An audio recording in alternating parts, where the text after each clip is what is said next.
Okay, so I'm here at the SVG Summit, the day before IBC 2025 begins. I'm talking to Abhishek Ranade from Tata. Good morning, Abhishek. How are you? I'm very well, thank you. How are you doing, Joe? I'm good, thank you. I'm good. What customer behaviours, Abhishek, or trends have you noticed recently that are shaping your business? Interesting question. I think this is a very, very interesting time in the industry. And for us technologists in general, from our lens, I can kind of break down customer behaviors or customer trends that we observe in about a couple of buckets. The first bucket is when it comes to video transmission. I think there's clearly a kind of two kinds of consumption that happen, two kinds of behaviors that are exhibited by customers or needs. So one is they fully go uncompressed, embrace the 2110 standard, and then work with large telco networks to actually send videos from one part of the world to the other part of the world, be it as a part of the contribution workflow or as a video transmission workflow. The other set of customers I have seen more and more trying to consume 2022 and going IP compressed. So these are two different ways of doing the same thing, and there are two different philosophies. So this is what I see emerging. I see the 2022 standard taking a lead and people trying to work with compressed video more and more over the public internet. So this is a very strong peculiar trend that I see in video contribution and transmission. Plus, when it comes to production, I see that customers are trying to become leaner and leaner in terms of workflows.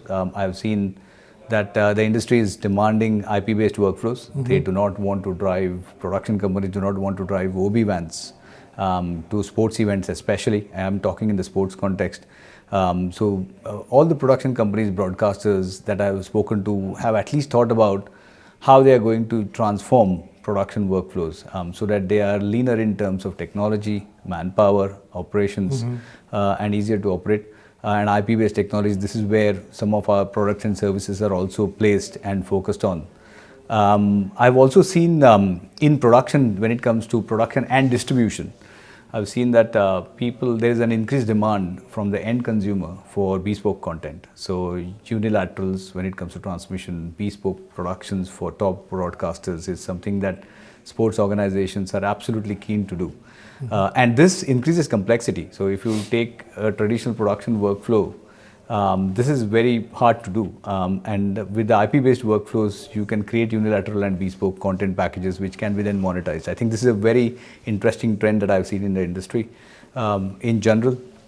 The fourth trend is in fan engagement.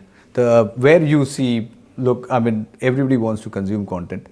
There are like 150 registered sports federations in the world, and they are all competing for the same eyeballs. So how do you make your content more and more interesting? And how do you make sure that the fan actually consumes your content more than others, whether you are at an event or whether you are sat on the couch at home? So that is something. So fan engagement is very important. So I've seen a lot of tenders coming out for apps with very interesting feature specifications like low latency streaming between live streaming. You got content features, you got advanced engagement features and monetization features, merchandising. So I think that is again gaining momentum. I saw a little bit of a lull in that in the previous years. But so these are very strong trends, yeah. So, and also it's a very competitive market in which you operate. If you had to identify three differentiators compared to your competitors, can you tell us what they might be? Sure. Three differentiators. So I think asset ownership changes the paradigm when it comes to video transmission and production as well. So Tata Communications today, as a media business, owns one of the world's largest networks in the world. So we have got IP assets going everywhere, crisscrossing around the world. And we have smartly laid dense Kubernetes clusters as our media edge nodes that do video processing only. So it is very hard to find a similar infrastructure that's dedicated to video and that works with video. The second advantage I would say is that we have perfected the art of doing video at scale over public internets, where it's with deterministic routing, low latencies. I think it's very hard. This is not your regular SRT.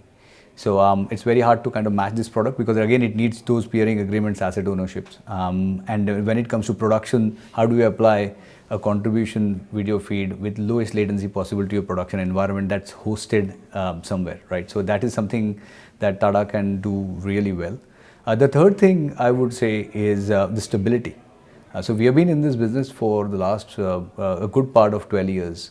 And we are just going to grow. So backed by the Tata Group, I think it is very important for large sports organizations to have that stability and being able to plan long term as a strategic technology partner, because this is not something you kind of change and do overnight. So that's one thing. And also with the IP infrastructure, the Kubernetes edge clusters, we have also now invested in assets like GPU. And one of the trends that I was going to talk to you before was AI. AI is something that the industry is grappling with and trying to find out where does AI fit. And I have seen AI disrupt the graphics industry. If somebody follows Nano Banana, for example, you see how easily people can create graphics today. And I think that is something that's going to consume more and more infrastructure and content. So on one hand side, the trend is that the graphics industry is disrupted and you get AI technologies to do it for you. And on the other end, you need a massive amount of infrastructure. So Tata has got that infrastructure for you. And that is something that we have solved for the media industry as well. Right, okay. And at IBC, what will you be focusing on? What is there something there, do you have some products or services you're going to be really giving a push? Well, I mean, this is a very exciting IBC for us. Very exciting for the very first time for Tata Communications Media. We are doing, we have like a mock-up of a full production control room and we are showcasing our hybrid compute and production abilities. So we have got this on our booth and we have live MotoGP streams coming from Mizano, and we are showing people the power of our edge cloud, how with low latency we are able to ingest, and we are able to kind of split the production workflow between on-premise and on the edge, and solve the problem of latency, solve the problem of equipment, and we can actually people can pop back of the rack and actually see that the equipment needed for that production is absolutely minimal. And if you look at the production OB truck versus this setup, I think people will understand the power of hybrid production, as we call it, which is load balance between on-premise and on the edge. So we are actually showing that for the first time, because this is very easy to talk to, like I'm doing with you right now, but it's very good to see it in action. So we are very excited, and obviously we have got a nice MotoGP bike on the stand, just to emphasize the point. And obviously we are showcasing a lot of other services like fan engagement. We have a VAR based an umpiring solution based that we are showing in the world of fan engagement. So we have got tablets out in the production gallery to actually see the output of the gallery on those tabs, and in the form of an umpiring or a refereeing solution for different sports. So we are doing it for CLGP in this case. Okay. And then we are obviously showcasing our new cable investments, because the large part, we are obviously a part of a large telco organization, which is our strength.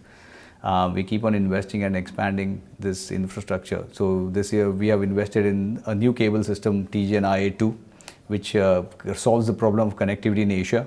And again, it solves the problem of media customers doing remote production and contribution in Asia. So we'll be talking about our extensive network, the 800 points, the new cable investments that we have made. We're very excited. And if you are interested, you should come to definitely Hall 14C40. Okay, I will. Yeah. Abhishek, thank you very much. Have a great day today, and I hope you have a great IBC show, and thank you for your time. Absolute pleasure. Thank you so much, Joe.